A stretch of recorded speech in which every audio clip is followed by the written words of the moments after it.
Hi, welcome to our channel where we share the most intriguing stories.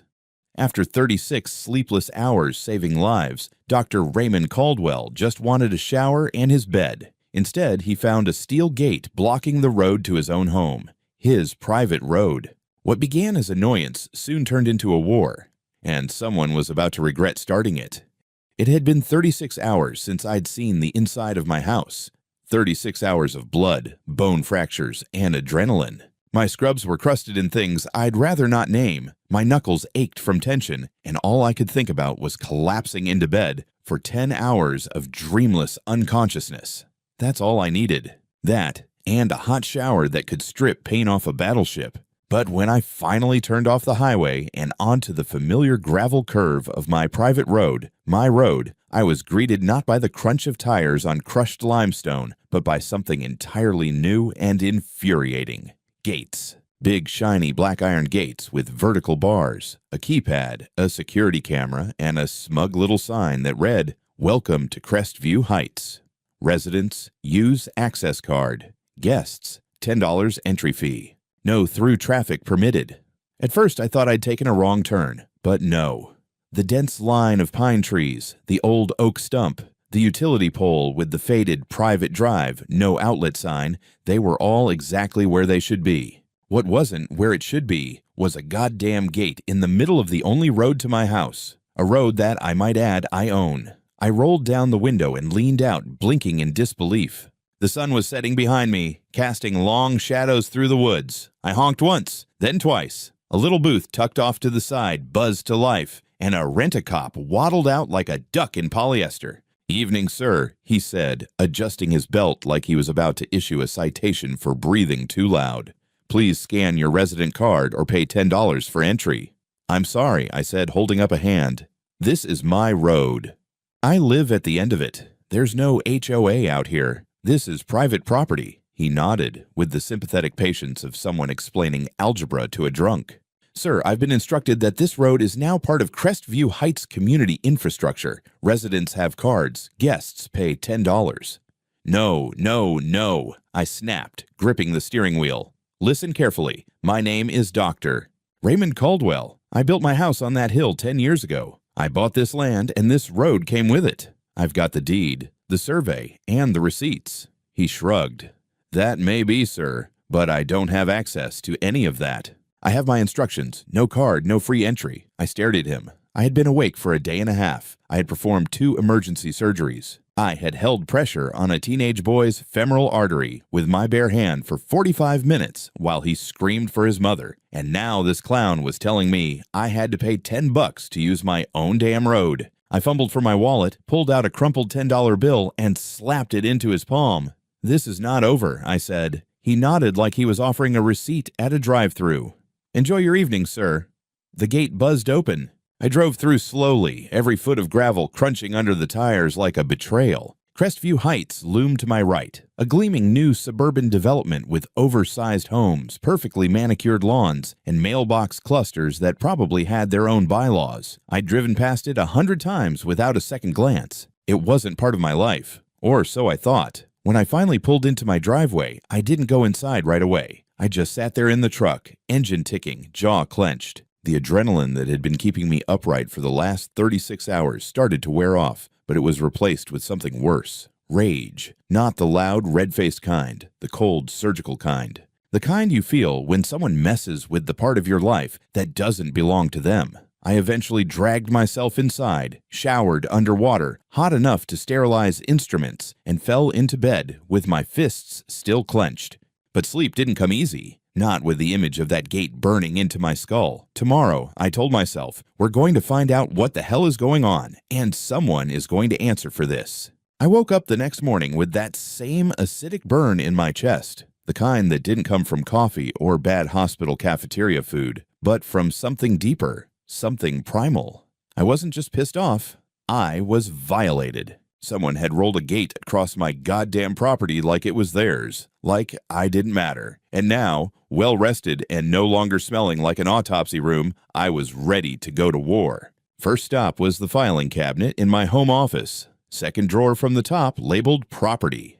I hadn't touched those documents in years, but everything was still neatly stacked in manila folders. Survey plats, purchase agreements, closing documents, title insurance, the whole bureaucratic buffet. I spread them out across the desk like a crime scene. The road was there, plain as day, listed under Parcel 11B, Caldwell R. The boundaries were marked in bold black lines. The road, my road, ran 1.5 miles from the county highway to my home, skirting around the edge of what is now the Crestview Heights development. Not through it, not part of it, alongside it. I double-checked the purchase date, May 2014. I cross-referenced that with the Articles of Formation for Crestview Heights HOA, which I pulled from the Public Records portal. They didn't exist until 2018. That meant I had 4 clean years of ownership before that overly ambitious real estate agent in yoga pants declared herself queen of the suburbs. My next call was to the number listed on the HOA's website. After 3 rings, a syrupy voice answered, "Crestview Heights Community Association.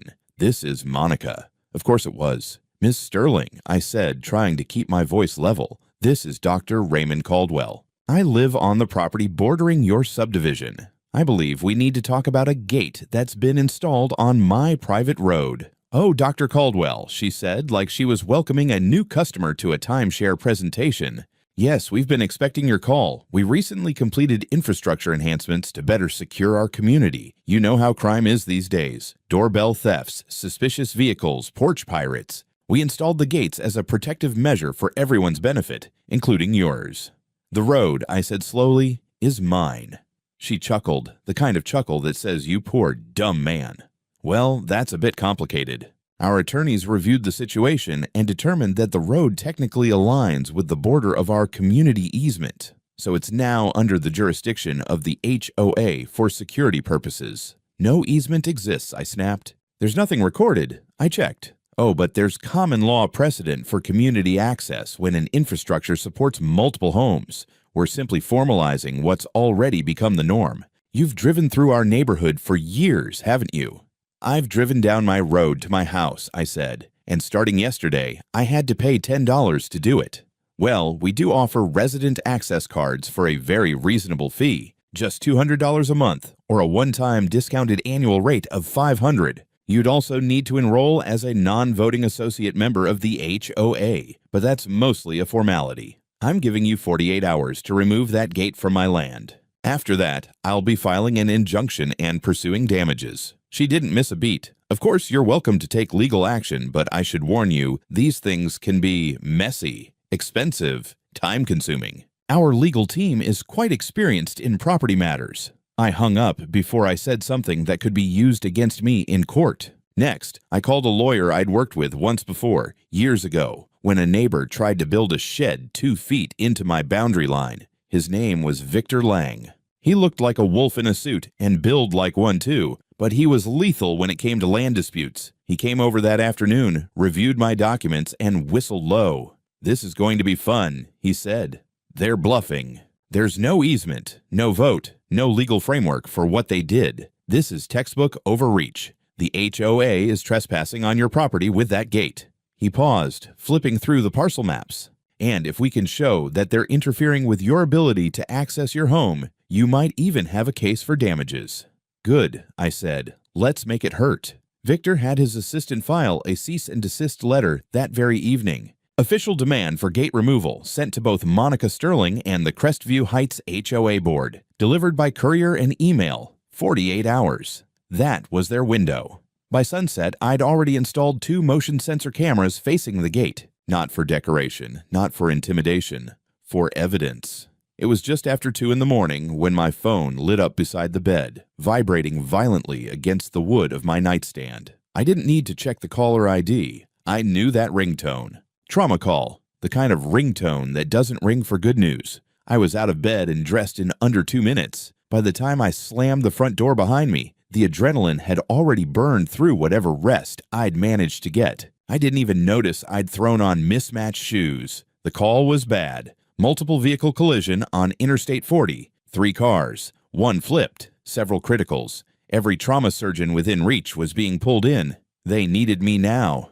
I flew down my driveway, headlights slicing through the dark, gravel spraying as I hit the turn onto my road. Except, of course, I didn't hit the road, I hit the damn gate. There it stood, motionless, lifeless, smug. Steel bars gleaming under the moonlight, keypad dark as death. No guard in sight, no lights in the booth, no one. I slammed the truck into park and jumped out. "Hey!" I shouted, banging on the call box. "Emergency! Open the damn gate!" Nothing. I checked the keypad, dead. The emergency intercom, unresponsive. I pounded on it until my hand throbbed. I pulled out my phone, called the number posted on the gate for non-resident support. It rang 5 times, then dumped me to a generic voicemail. I cursed out loud, kicked the bottom of the gate hard enough to rattle it, then ran back to the truck. I tried every override code Victor had found from public documentation. No dice. I didn't have a card. And even if I did, apparently they were programmed to reject non-HOA participants. I could have gone through it with the truck, but these weren't wooden slats. They were reinforced steel posts sunk into concrete footings. My Silverado wouldn't make a dent. I'd need a tank. Every second was a second I wasn't in the OR. I opened the GPS and scanned for an alternate route. There was one, a barely maintained service road that curved through the national forest, technically passable with 4-wheel drive, 12 miles. On a good day, it was a hiking trail with ambitions, but I didn't have options, so I punched it. Branches clawed at the sides of my truck like fingernails. Mud flew. I fishtailed at every turn. A deer bolted across the trail and I nearly clipped it. I was drenched in sweat by the time I hit the highway again, roaring toward the hospital with a cracked side mirror and a growl in my throat that could peel paint. When I burst into the trauma bay, they were already working on 3 patients. One had a collapsed lung. Another had a compound fracture with arterial bleeding. The third, the worst, was already being bagged. I jumped in without hesitation, grabbing clamps, shouting for suction, but it was too late. He coded on the table. A young man, maybe 20. Pinned in the wreck for 15 minutes. If I had been there earlier, if I hadn't been locked in by that monument to suburban paranoia, I might have had a shot. Might have. After the post-mortem debrief, I found myself sitting in the locker room, staring at a blank wall. My hands were clean, but I could still feel the blood under my fingernails. My jaw hurt from clenching. My vision blurred, not from tears, but from rage. I could accept death. I'd walked beside it my whole career, but this wasn't fate. This was manufactured, a delay created by a power-hungry realtor and her HOA cronies who thought a gate was more important than a life. I drove home as the sun was rising. The gate was still there, still closed, still mocking me. I didn't stop. I didn't look. I just drove the long way around, white-knuckling the wheel, planning my next move. Something had broken that night. Not just a life, not just a truck mirror, something in me. They wanted a war. They were about to get one. The next morning, I didn't go to work. I couldn't. Not because I was still suspended, though I was, but because if I stepped foot in that hospital without doing something about that damn gate, I'd probably end up in jail for assaulting a bureaucrat. Instead, I sat across the table from Victor Lang, who had already finished 1 black coffee and was halfway through demolishing a powdered donut like it owed him money. "So let me get this straight," he said, licking sugar off his thumb. "They blocked your access to your own property, impeded an emergency response, and the patient died?" "Yes." "And you've got it in writing that you own the road?" "Yes." "And you have timestamps on when you left your house and when you arrived at the hospital?" "Yes." "Hospital entry log, GPS data from my truck, even cell tower pings." Victor leaned back in the chair, smiling like a man who just found a legal loophole he could drive a truck through. "Then I hope Monica Sterling has a good criminal attorney because this just became a goddamn homicide assist." He stood up and started pacing. "Here's what we're going to do. First, civil suit, demanding immediate removal of the gate, restoration of access, and monetary damages for interference with property rights. We'll open with $500,000. That'll get their attention. Second," he continued, holding up fingers like he was ordering at a deli, "we file a criminal complaint with the sheriff's department for obstruction of emergency services. That's a Class 1 felony in North Carolina. Blocking EMTs or a physician en route to a trauma call, that's not just negligence. That's reckless endangerment." I nodded slowly. "Do it." That afternoon, Victor's assistant hand-delivered the lawsuit to the Crestview Heights HOA office, an over-glorified shed with a bronze plaque and fake ivy. A copy went to Monica's personal address. Another to the county clerk, just for flavor. 3 hours later, Monica fired back. They weren't backing down. Her lawyers submitted a counterclaim stating that my road, had become a community ingress corridor over time and now functioned as a de facto public easement under implied dedication. Bullshit. They accused me of obstructing public access, of harassment toward their security staff, and, get this, of creating a hostile atmosphere for residents by aggressively confronting them during gate interactions. In other words, by being pissed off that I had to pay to enter my own land, I was now the bad guy. Victor laughed so hard at that last part he actually choked on his coffee, but things escalated quickly. A local blog picked up the story, spinning it as local surgeon sues HOA after gated community blocks emergency services. Within a day, a local news station parked a van outside my property line, filming the gate like it was the Berlin Wall. They wanted an interview. I declined. That same night, a woman from 3 doors down in Crestview Heights knocked on my door. I recognized her vaguely. Tall, mid-40s, always jogging in neon. "I just want you to know," she said nervously, glancing back toward the main road. "Not all of us support what Monica's doing. She didn't tell anyone about the gate being on your land. We only found out because of the lawsuit." So the cracks had begun to show. Victor smelled blood. "We need internal documents," he said. "Emails, board minutes, any record that shows this gate wasn't properly authorized." I looked at him. "You think someone on the inside will flip?" He grinned like the devil in a tailored jacket. "They always do." By the end of the week, we'd found our guy. A former HOA board member who'd resigned quietly 6 months ago over philosophical disagreements. Translation: he got tired of Monica treating the neighborhood like her own personal fiefdom. He agreed to talk. Anonymously at first. He confirmed what we suspected. The gate had never been officially approved by the HOA majority. Monica had strong-armed a minority vote and steamrolled the process. Worse, she was collecting the access card fees outside of HOA accounting.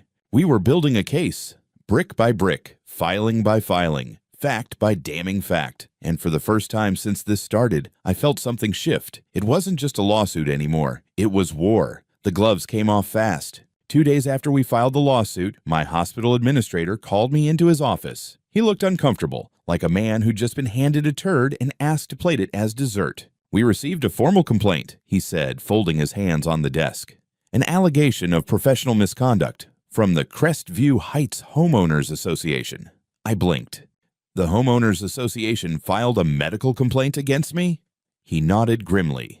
"They claim you delayed arrival at the hospital during a trauma emergency, resulting in the death of a patient. They included an anonymous witness statement alleging you were hostile and erratic at the gate and that your delay was self-inflicted. The medical board is required to open a preliminary review." For a long moment, I said nothing.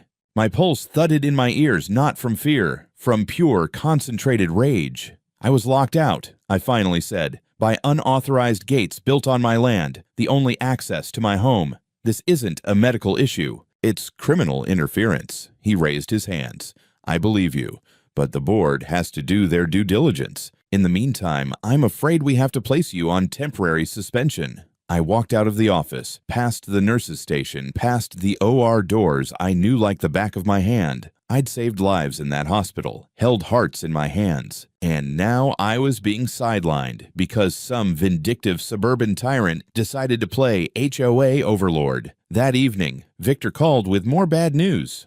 "Monica's going for character assassination," he said. "There's a smear campaign going on next door in local Facebook groups. Half the residents of Crestview think you're some rogue doctor who snaps under pressure. She's scared," I muttered. And she should be. But Monica didn't stop there. The next morning, 2 men in black tactical-looking uniforms set up a folding table just beside the gate. One of them leaned against an SUV with private security decals. The other paced with a clipboard. Neither of them smiled. They weren't guards. They were enforcers. By that afternoon, a new sign appeared under the main plaque. "Do not tamper with HOA infrastructure. Unauthorized alteration will be prosecuted as vandalism." Nice touch. I parked about 20 feet from the gate and stepped out, phone in hand, filming everything. "Morning, fellas," I called. The taller one looked up, expression blank behind aviators. "Sir, please step back. This is HOA-controlled property. You are not permitted to approach the gate without authorization. It's my goddamn road. Sir, he repeated calmly, any attempt to damage or alter this structure will be met with immediate police response. I smiled. Good. That'll save me the call. I uploaded the footage that evening with a simple caption, HOA security guards blocking me from my own property. Sound legal to you? It hit a nerve. The post went viral locally. People were pissed. Even those who didn't know me started asking uncomfortable questions. Can an HOA really do that? Wait, isn't that illegal? Victor wasn't finished. He had a drone guy, some tech nerd named Benny, who probably lived in his mom's basement but knew FAA regulations by heart. Benny launched a quiet surveillance drone and got footage of the gate activity from high above, including Monica herself showing up in heels and a power suit, handing envelopes to the security crew. Cash payments, Benny muttered while reviewing the footage. She doesn't use HOA checks, no traceable paper trail. Victor grinned like he'd just hit a vein of gold. But then came Monica's next move, the fake documents. A local news station ran a segment titled, Doctor's Lawsuit Questioned. Did he sign rode over to HOA? Alongside the anchor's dramatized narration, they displayed a document, poorly scanned but official looking, with a signature that looked like mine and a blurry HOA stamp. According to this document, I had agreed in late 2019 to allow the Crestview Heights HOA administrative stewardship over the access road in exchange for road maintenance discounts. It was complete and utter fabrication, and dangerous. Victor hit the roof. They forged your signature, he growled, flipping through the scanned PDF like it might catch fire. They're trying to sway public opinion before this hits the courtroom. But how? I asked. Where did they even get a sample signature? He glanced at the camera drone footage, then back at the document. Doesn't matter. We've got the original deed. We've got digital timestamps. And we're going to bury them with this in court. We did more than that. Victor tracked down the notary listed on the fake document. Turned out she'd lost her commission in 2018 for certifying signatures without presence of the signer. A little digging revealed she was Monica's cousin. Victor filed for injunctive relief and sent the forged document to the DA's office. But the pièce de résistance came from the drone again. Benny had repositioned it to hover near the security post, zoomed in to catch what we hoped was procedural violations. What we got was better. One rainy Tuesday afternoon, a county ambulance rolled up to the gate. It had lights on, but no siren. The guards didn't move. One got up from his chair, ambled to the keypad, then turned around and shook his head. They didn't let the ambulance through. We caught the whole thing on tape, 90 full seconds of delay before the paramedics had to reverse and find another route. That 90 seconds could have killed someone. Victor's voice shook with excitement when he watched the footage. This, he said, is obstruction of emergency services on video. This isn't just HOA overreach anymore. This is a goddamn felony. We had the footage transcribed, time-stamped, and submitted as supplemental evidence in both the civil and criminal complaints. Victor also sent copies to every local reporter within 60 miles. The story changed overnight. Now the headlines read, Surgeon locked out, ambulance blocked. HOA faces criminal investigation. Monica tried to do damage control. Issued a statement about malfunctioning equipment and unfortunate misunderstandings. Claimed the document was leaked prematurely and under review. Too late. The story had legs. And those legs were kicking her in the teeth. When the video of the ambulance hit the airwaves, everything cracked. The clip played on local news loops for days. No narration was needed. Just 90 seconds of grainy footage, rain-slicked asphalt, flashing red and white lights, and two bored-looking security guards refusing to open a gate. One even checked his phone while the ambulance reversed. It was raw, real, and infuriating. Victor was nearly giddy. We don't even need a narrator, he said, sipping bourbon that evening in my kitchen. This tape is the story. No spin, just proof. Solid, admissible, irrefutable proof. By the next morning, my inbox was flooded with interview requests. CNN wanted a segment. A legal podcast with 300,000 subscribers offered me a full episode. The state medical board. They quietly closed the complaint against me with a short statement. No violation of medical ethics found. Delay due to external obstruction. I wasn't reinstated at the hospital just yet. They wanted the legal mess fully cleared, but the pressure had shifted. Monica Sterling, HOA Queen of Gated Glory, was no longer on offense. She was bleeding.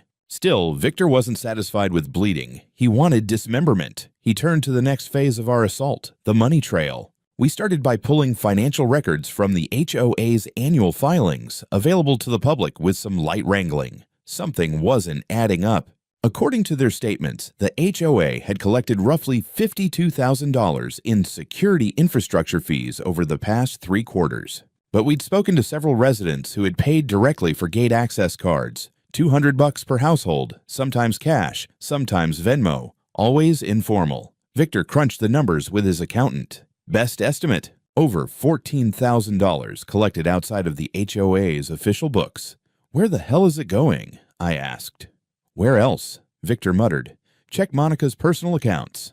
Now, getting access to her banking info legally wasn't easy, but Victor had a tool, discovery. Since our lawsuit now included financial damages and possible fraud, we filed a motion for full disclosure of any accounts related to the Crestview Gate project, including personal transfers if HOA funds had been commingled. The judge granted it. 2 weeks later, the spreadsheet landed in Victor's inbox. $14,362 in deposits, labeled access fee, guest pass, security contribution, routed directly to Monica Sterling's personal checking account. Victor read the numbers twice, then once aloud. She's going down, he said, voice like granite. That same day, something unexpected happened. One of the current HOA board members reached out through a burner Gmail. They wanted to talk, privately.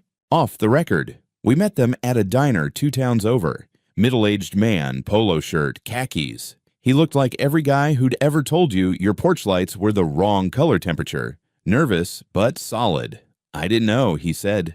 None of us did. Monica said the road was community property. She never mentioned the lawsuit until the media blew up. Victor leaned forward. Did the board ever vote on installing the gate? He shook his head. She said it was an emergency measure, claimed she had legal authority under the Community Protection Clause in the bylaws, which doesn't apply, Victor said flatly. Not to external roads, not to non-member property. The man nodded. Well, I pulled the minutes from 6 months ago. There was a vote to expand infrastructure, but when someone brought up your road, it was shut down. Voted down, 35 against, 24 for. He slid a folder across the table. Photocopies, meeting minutes, a printed map with Monica's handwriting circled in red pen. Add Caldwell's Road as HOA boundary, future. She'd planned to annex my road months before this even started. Victor's eyes lit up. Do you mind if we use this?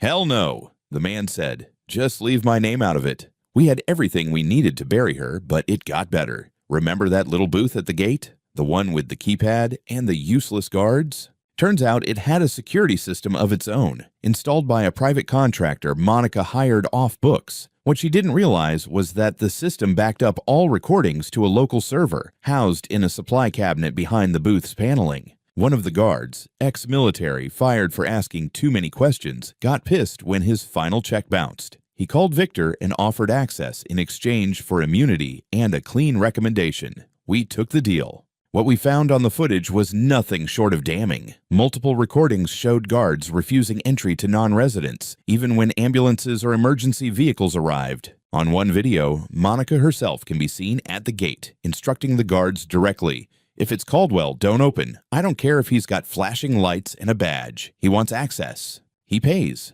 In another, she jokes with a board member. Maybe if we block him long enough, he'll just sell the house and get out.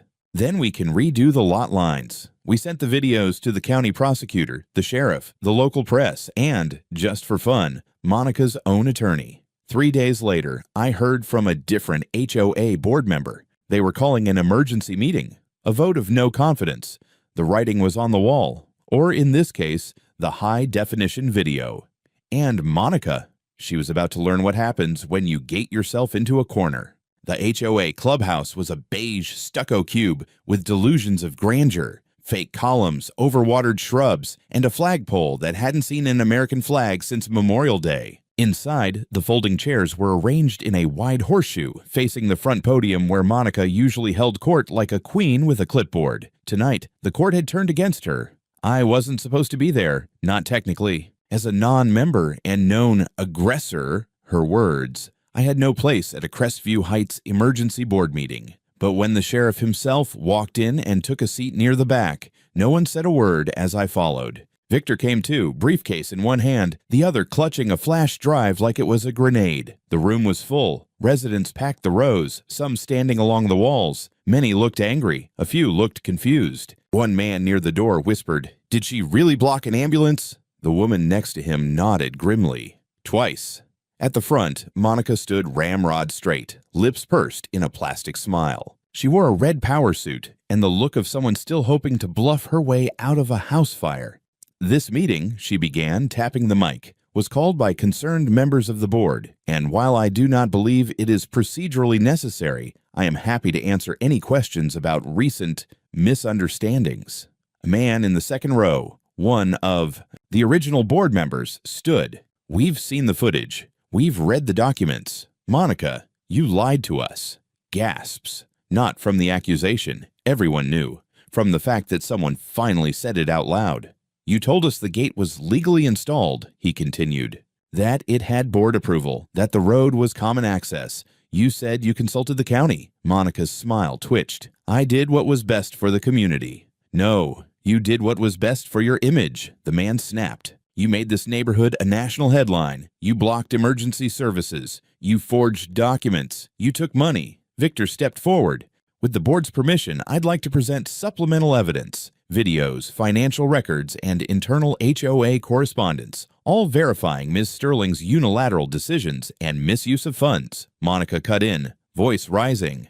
"This is a setup. You all are letting that man," she pointed at me like I was patient zero, "control the narrative. He hates this community. He's been trying to sabotage us from day one."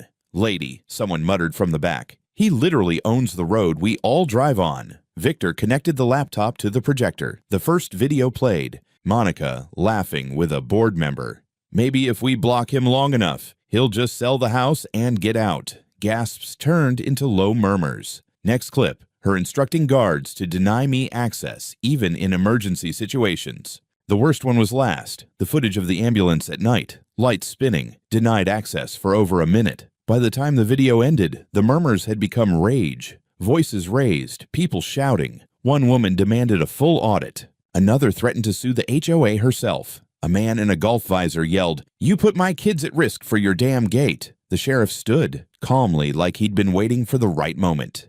"Miss Sterling, I have here a warrant for the seizure of HOA financial records and a request for your cooperation in an active criminal investigation regarding obstruction of emergency services and financial misappropriation." Monica went pale. The red of her blazer looked louder against her skin.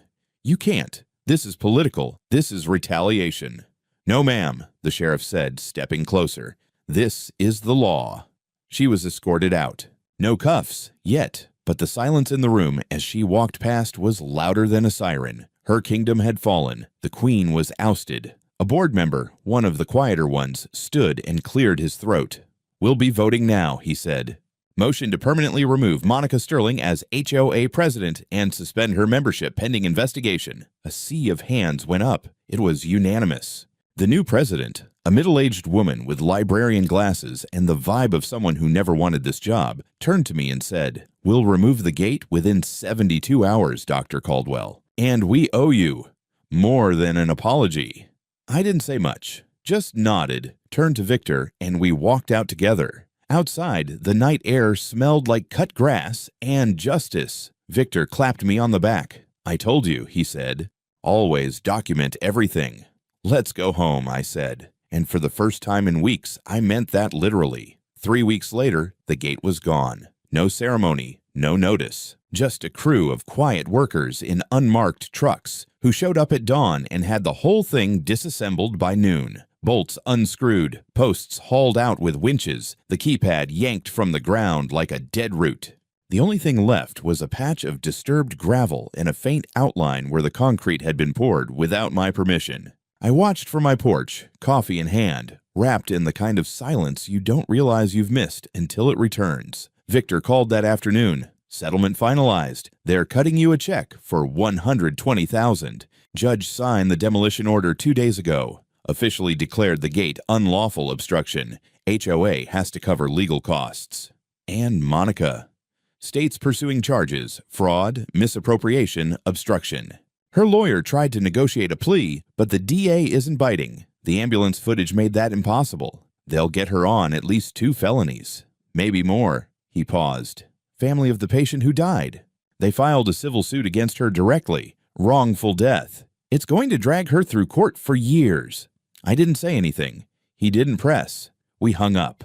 I wasn't back at the hospital yet. The board had cleared me. No disciplinary action, no record, but I'd taken another 2 weeks off, partly to deal with the fallout, partly because I needed time to remember who I was before a gate turned my life into a legal war zone. I spent my mornings rebuilding a section of the fence along the southern ridge. Just me, a hammer, and the hum of cicadas. No cameras, no emails, no HOA drama. Just wood, sweat, and quiet. The new HOA president, Karen Miles, stopped by one afternoon. She didn't stay long. She brought a formal letter of apology, signed by all 12 current board members, and a basket of wine and cheese that probably cost more than my truck's last oil change. I didn't read the letter, but I kept the wine. "Thank you for not suing the whole neighborhood," she said as she handed it over. "You could have. A lot of them deserved it." "Some of them didn't," I said. She nodded. "We're going to run things differently now. No more gates. No more executive orders from the HOA throne." "Good," I said. "Start with honesty." She left quietly. 2 days later, I installed a new sign at the base of my road. Just a simple weatherproofed plaque on a cedar post. Private road. Caldwell Property Emergency Vehicles. Access always permitted. Below that, in smaller print, "This is not part of Crestview Heights. Not now. Not ever."